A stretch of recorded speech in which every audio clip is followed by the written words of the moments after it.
They wanted to cancel me because I was critical of the genocide. Because I'm against genocide and they're not. They're in favor of it. That's why they're all quiet. They're silent. They all keep silent. They close their mouths. You know, they won't speak because they know that they'll get the treatment that I get if they open their mouths.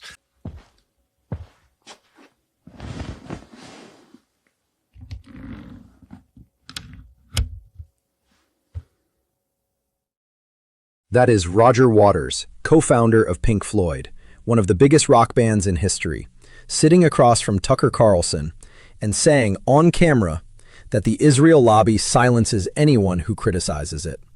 And then he proved it. I'm Brandon Mace, and this is Political Lens. Here's what we're breaking down today.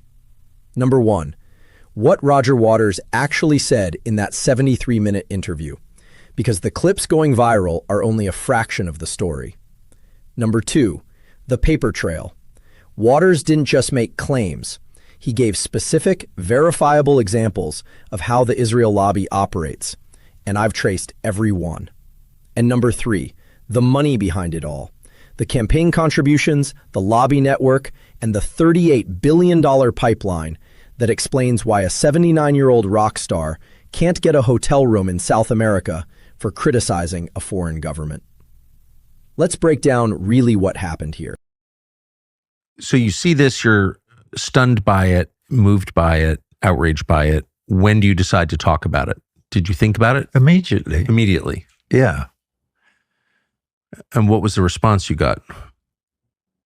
Well, the Israeli lobby in America particularly were not best pleased. So they would, and they have ever since then done everything that they can to destroy my career. They have failed. Now, if a rock star says they're trying to destroy my career, you might dismiss it as ego. But Waters didn't stop there. He gave Tucker a specific story, and I want you to hear this word for word. I used to work for an organization called Stand Up for Heroes, and it's helping wounded American servicemen, limbs missing, whatever.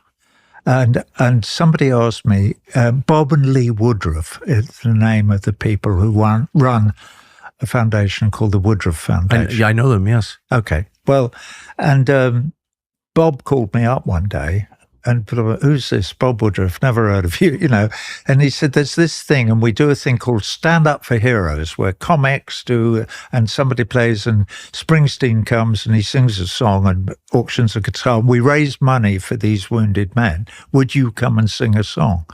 And I thought it through, and I thought, well, let me think about it. Yeah. And he said, well, we're doing a thing at the National History Museum in a week's time. Would you come? It's just, a glass of champagne and meet some of the men and see what you think. And so I did. I went to this thing and I was wandering around with my glass of champagne. And there were a number of men in uniform around. And this is to answer your question. 2015 was coming up. 2015 and I was in the Hamptons in the summer, and I suddenly thought, hang on a minute, it's August. I haven't had the phone call because the show would be in November. So I called the producer. He's a lovely guy called Andrew Fox. And I went, Andrew, I haven't had the phone call. Silence. And I went, get over here. And he did. And we sat outside with a glass of wine. I said, come on, cough. What's going on? And he told me. It was the Israeli lobby who've decided that you can't do it anymore. What? What about the men? No, the men can't either, because if the men do it and you're not there, people will ask questions. So you're not allowed to help veterans if you criticize Israel? Israel, that's correct, yeah. That happened. That is not a conspiracy theory.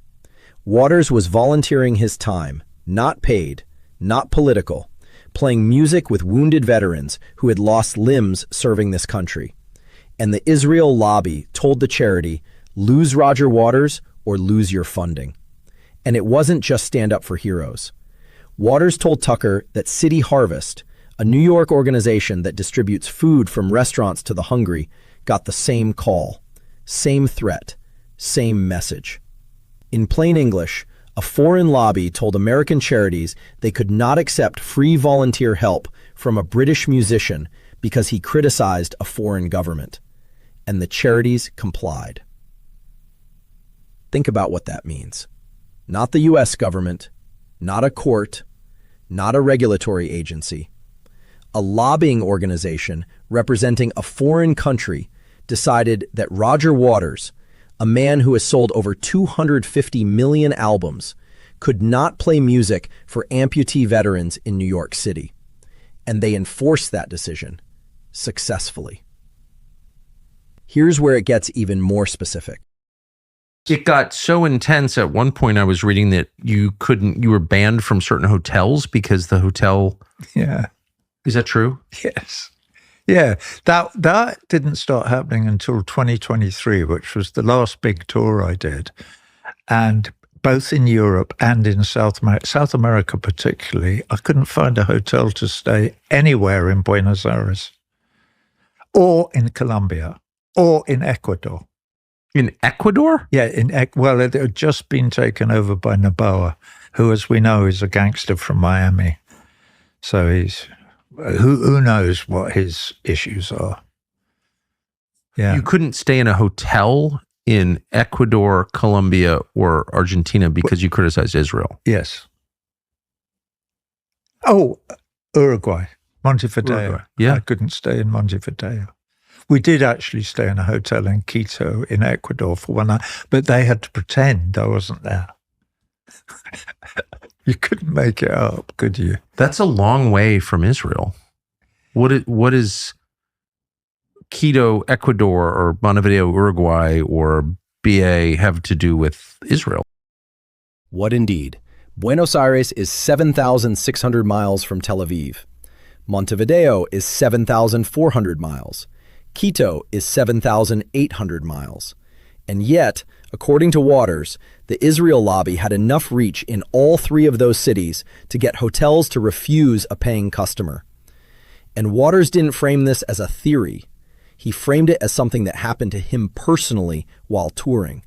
He named the cities. He named the year. He described the one hotel in Quito that let him stay on the condition they pretend he wasn't there.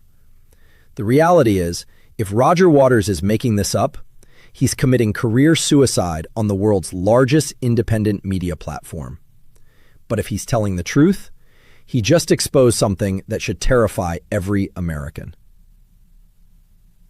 So how does a lobbying organization representing a country of 9 million people have enough power to get hotels in 3 South American countries to deny service to a rock star? Let's follow the money. In the 2023 to 2024 election cycle, AIPAC spent $126.9 million on federal elections through its PAC and its super PAC, the United Democracy Project. That made AIPAC the single largest PAC contributor to members of Congress, ahead of every other industry in the country.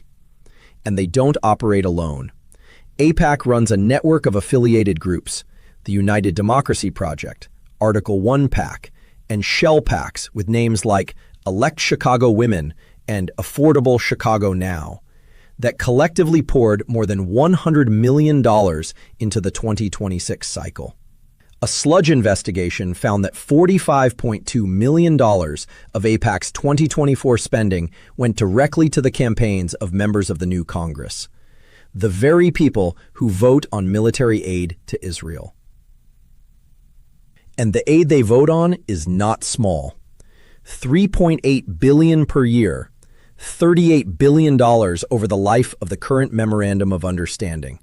Locked in, legally obligated, not discretionary foreign aid that Congress debates annually. Military financing that Israel uses to buy American weapons. Waters alluded to exactly this dynamic when Tucker asked him about the war with Iran. When you saw the United States go to war with Iran, what did you think? The United States and Israel. Well, it's despicable, obviously, to attack Iran. Why? What have they done? Nothing. What have they done? Nothing. certainly posing no threat to anyone in the United States of America or Israel, as far as we can tell. Roger Waters didn't go on Tucker Carlson to promote an album. He didn't go on to relive Pink Floyd's glory days. He went on, at 79 years old, to document on camera what happens when you criticize the state of Israel. His charity work for wounded American veterans? Canceled. His volunteer work feeding the hungry in New York? Canceled. His concerts in Frankfurt and Krakow? Canceled. His hotel rooms in 3 South American countries? Denied. And here's what should keep you up at night. Waters told Tucker that he has been doing this for 20 years. 2 decades of being blacklisted, smeared, and silenced. And he told Tucker he has never once been able to print a single word in any major American newspaper. Not the New York Times, not the Washington Post, not the Wall Street Journal. 20 years, 0 op-eds, 0 letters to the editor, 0 coverage of his actual argument. Whether you're MAGA, independent, or progressive, that should concern you. Not because of Roger Waters, because of the precedent. If a member of one of the biggest bands in history can be silenced for 20 years, what happens to someone without his platform? The Liberty Vault channel, 393,000 subscribers, picked up this interview and broke it down in a 23-minute analysis that's already pulled 179,000 views in 3 days. That's the audience telling you this matters. But here's what Liberty Vault didn't do. Trace the actual paper trail, the MOU, the AIPAC contribution data, the Shell PAC network, the FARA filings. That's what we do here. Drop your take in the comments below, because this is exactly the kind of conversation they don't want you having. And if you want the full breakdown of the $38 billion pipeline, how that money moves, who votes for it, and what Rahm Emanuel said from Tel Aviv, I'm linking that video on the end screen right now. We will see you on the next video right here on Political Lens.